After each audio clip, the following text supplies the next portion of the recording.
तो hello नीटेस्ट friends, कैसे आप सब लोगों का स्वागत हमारे आज के एक और व्लॉग के अंदर, दैट इज़ डे 5 व्लॉग है। आज उम्मीद की तो वीडियो जो लाइव क्लास है वो नहीं हुई, लेकिन जो मिशन 100 मेरा बैच है उसके अंदर क्लासेस थी, लाइव क्लास थी SKC सर की। पहले ही लाइव क्लास थी, बाकी तो सर रिकॉर्डेड लेक्चर्स ही देने वाले हैं। सर ने कहा कि अभी जो सैटरडे होगा, मतलब जिस दिन आपकी लीव होगी उस दिन आपको 2 लेक्चर दिए जाएंगे। 50 लेक्चर्स साइन किए गए हैं ऑर्गेनिक केमिस्ट्री के लिए, और कम से कम फिज़िकल केमिस्ट्री पूरी हो चुकी है। क्लास 11th की फ़िज़िक्स पूरी होने वाली है। थर्मल प्रॉपर्टीज़ ऑफ मैटर आज पूरा हो चुका है। एंड कल के लिए मतलब जो 26 है, अभी तो 26 ही हो चुकी है, रात के 2 बज चुके हैं। और मैं आपको दिखाता हूँ मैंने अब तक क्या क्या कर लिया। और जो एलन टेस्ट सीरीज़ है उसका भी रिज़ल्ट आ चुका है, फाइनल रिज़ल्ट आ चुका है। पिछला रिज़ल्ट मतलब जो प्रोविज़नल रिज़ल्ट था वो तो मैंने दिखा दिया था, लेकिन जो रैंक वगैरह आती है वो इस रिज़ल्ट के अंदर आती है, तो मैं आपको उसके बारे में बताऊंगा। लेकिन सबसे पहले देख लेते हैं हमने आज किया क्या पूरे दिन के अंदर। आज उम्मीद की लाइव क्लास नहीं थी, तो हमारे पास पूरा समय था क्वेश्चन प्रैक्टिस करने का। एंड हाँ, उम्मीद की DPP आज भी नहीं हुई, लेकिन हमने क्वेश्चन प्रैक्टिस की फिज़िक्स की। तो देखते हैं।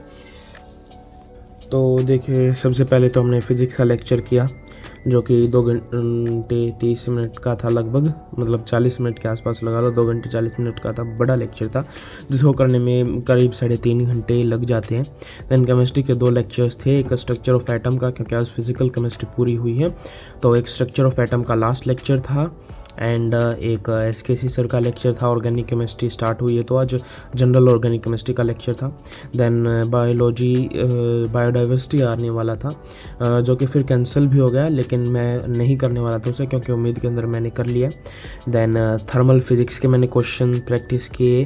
वेव्स का जो ओपन ऑर्गन पाइप है, क्लोज ऑर्गन पाइप है, रेजोनेंस ट्यूब है, मैंने उसके क्वेश्चन प्रैक्टिस किए। मतलब क्वेश्चन प्रैक्टिस क्या किया, जो मेरे टेस्ट के अंदर गलतियाँ हुई थी मैंने उनको एनालाइज किया, फिर से दोबारा थ्योरी पढ़ी। हाँ, थर्मल फिजिक्स के अंदर मैंने जो थर्मल प्रॉपर्टीज़ ऑफ मैटर उसे दोबारा रिवाइज़ किया, फ्लूइड्स को दोबारा रिवाइज़ किया, सॉलिड को नोट्स के थ्रू दोबारा रिवाइज़ किया, क्वेश्चंस किए।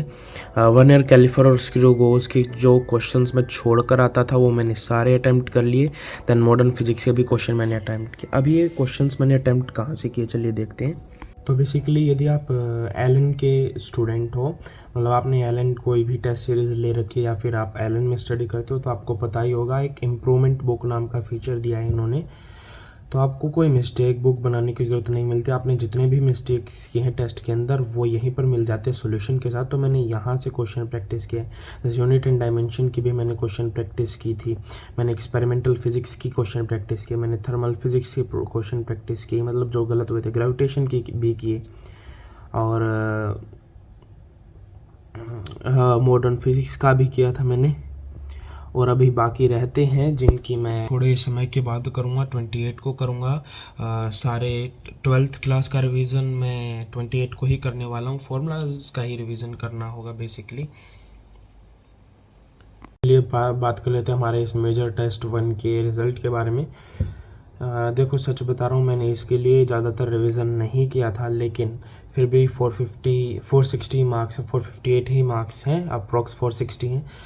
बट जो रैंक है वो ठीक ठाक रैंक है, अच्छी रैंक है, मतलब 37,000 में से 3,000 रैंक है लगभग, मतलब 37,000 स्टूडेंट्स ने इसे अटैम्प्ट किया था और मेरी 3,000 रैंक है। एंड देन ये स्टेट रैंक है, एंड देन ये सेंटर रैंक है।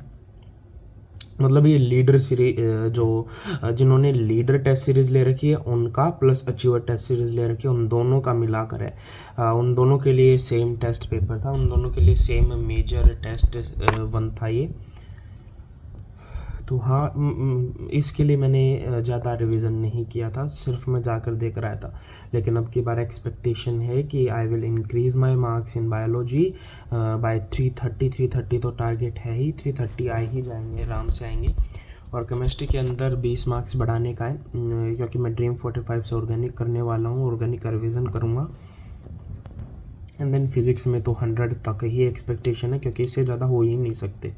And then human physiology part 1 का रिवीजन यहाँ से हो जाएगा। उम्मीद का जो नया लेक्चर है डे 6 के लिए है, ये शेड्यूल हो चुका है, तो कल 5 बजे से ये करना है। सारे के सारे लेक्चर्स कल करने हैं, मिशन 100 के लेक्चर करने हैं, प्लस उनकी एनसीईआरटी रीडिंग भी करनी पड़ेगी एंड क्वेश्चंस भी करने पड़ेंगे। तो कल बहुत एक्टिव सेशन होने वाला है, क्योंकि ह्यूमन फिजियोलॉजी के अंदर 3 चैप्टर्स हैं और तीनों ही अच्छे, मतलब हार्ट वाला चैप्टर तो बॉडी फ्लूइड एंड सर्कुलेशन तो बहुत ही बड़ा है, तो उसके लिए कम से कम 4.5 घंटे लगेंगे उस अकेले में। तो कल सुबह 4 बजे तक 5 बजे तक ही फ्री हो पाएंगे। देन आपको इस कंट्रोवर्सी का तो पता ही चल गया होगा भाई साहब, ये बंदा क्लास में आकर रोकर दिखा रहा है और सिंपैथी गेन कर रहा है और कह रहा है कि उम्मीद के अंदर PYQs नहीं होते, डायग्राम बेस्ड क्वेश्चन नहीं होते। इसको तो मैं रिप्लाई देना भी ज़रूरी नहीं समझता, लेकिन अलग सर ने रिप्लाई दे दिया है। इसका नाम लेकर रिप्लाई नहीं दिया है, लेकिन सर ने क्लैरिफाई कर दिया है कि जो मेजर जो डिसीजंस हैं बैच फीस रिलेटेड और जो यूट्यूब पर फ्री रिलेटेड, वो सर के पास ही है कंट्रोल उनका, लेकिन बाकी इन्वेस्टर्स के पास और है। भाई इन्वेस्टर्स ने इन्वेस्ट किया है तो वो चाहेंगे ना ग्रोथ होगी, लेकिन सर ने कहा कि और जो बैचेस हैं वो महंगे हो सकते हैं, लेकिन जो ये लक्ष्य बैच है, अर्जुना बैच है, ये उम्मीद सीरीज़ जो फ्री चलती है, एंड ये मिशन 100 भी उसी वजह से पेड रखा गया था, इन्वेस्टर्स की वजह से ही। तो हाँ, बस आज के लिए इतना ही। मिलते हैं कल एक नए ब्लॉग के साथ, कुछ और नई बातों के साथ। तब तक के लिए स्टे ट्यून्ड। और जिसने अपना नीट का फॉर्म नहीं फिल किया है वो जल्दी से फिल कर लो, लास्ट डेट करीब आ चुकी है, 8 मार्च की लास्ट डेट है, फिल कर लो।